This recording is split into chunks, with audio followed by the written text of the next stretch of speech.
Ce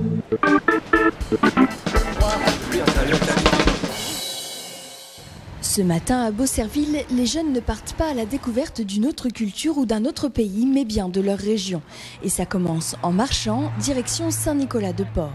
C'est un endroit qu'on découvre, qu'on ne sait pas ce que c'est, puis c'est aussi un lieu culturel et spirituel.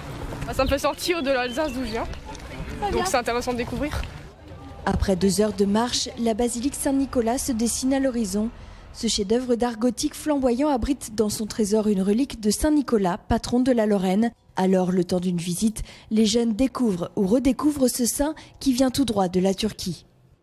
Vous connaissez au moins une chose, c'est la légende des 3 enfants dans le Saint-Loire que Saint-Nicolas a ressuscité.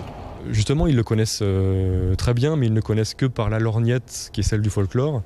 Et c'est important que, en tant que chrétien, en tant que catholique, ils connaissent la page catholique de la vie de Nicolas. Et au-delà de la vie même de Saint-Nicolas, ce sont toutes ces pierres qui disent quelque chose à ces jeunes. Elle nous raconte une époque qui est plus la nôtre, elle nous raconte toute une série d'événements politiques, religieux, elle nous raconte une façon différente de vivre la foi aussi. Ça m'aide beaucoup à prier, déjà elle est blanche, la lumière elle est très illuminée pour moi et c'est reposant en fait, rien que d'y entrer c'est très bon.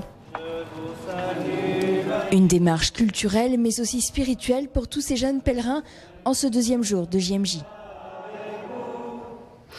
Monseigneur Popin, l'évêque de Nancy, qui participe à ces JMJ réunissant des jeunes des 8 diocèses d'Alsace, de Lorraine et de Franche-Comté, nous explique le sens de cette démarche. Je vous propose de l'écouter.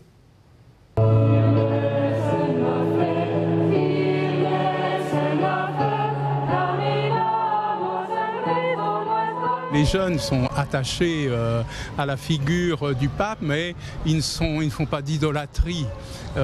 Ils savent bien que ce qui est important, c'est d'être en communion avec lui, et ils le sont tout particulièrement à travers leurs évêques. La plupart de leurs évêques vont participer à ces JMJ locales, et ce sera pour les jeunes une manière d'être en communion avec le Saint-Père. Ce qui est important pour moi en tant qu'évêque dans ces moments-là, c'est de vivre au quotidien avec les jeunes. On vit ensemble pendant plusieurs jours, on marche ensemble, on mange ensemble, on rigole ensemble, on prie ensemble.